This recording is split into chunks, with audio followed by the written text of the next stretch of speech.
Welcome to History Adventuring. This is episode number 528. I'm Brad Hall, and today we're listening to what the streets of Phoenix, Arizona would have sounded like in the 1870s. I was talking with a friend of mine today who is very knowledgeable about Phoenix history, and he was wondering, since Phoenix was platted in 1870, what it would have sounded like if he could have walked around back then. Walk with me. First of all, of course, there would be no cars or airplanes. The train didn't even get to Phoenix until 1887, so there wouldn't be any noise like that. As we walk along Washington, let's listen to what we can hear. Of course, we'd hear all the sounds of the desert. There would be birds and insects buzzing. I'm not kidding here. If you've ever gone way out into the desert, you know the loud sound of buzzing insects. In other words, it would be very quiet compared to nowadays. We'd hear dogs barking, horses neighing, or is it winnowing, and the cluck-cluck of chickens.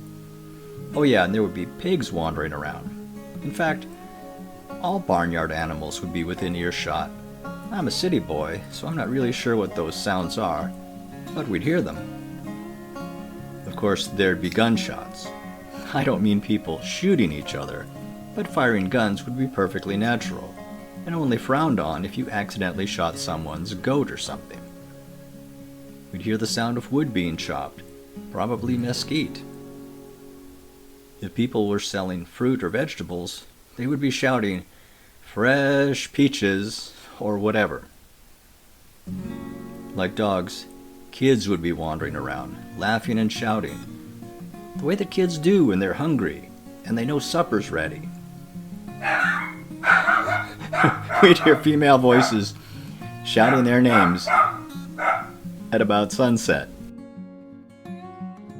And while we would hear the English language, we would also hear Spanish and the language of the native people.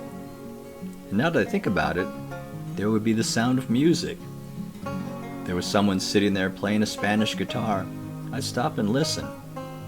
I can't imagine that any pianos were in town quite that early, but in a few years there would have been a lot, and you'd hear them all of the time. A buckboard might go rolling by, and I'm sure that there would be at least one squeaky fan, turning slowly in the wind, like the one in the movie Once Upon a Time in the West. Overall, seems a pretty peaceful place. Pardon me, I see a livery stable. I'm gonna go lie down for a siesta. This has been History Adventuring. I'll talk to you later.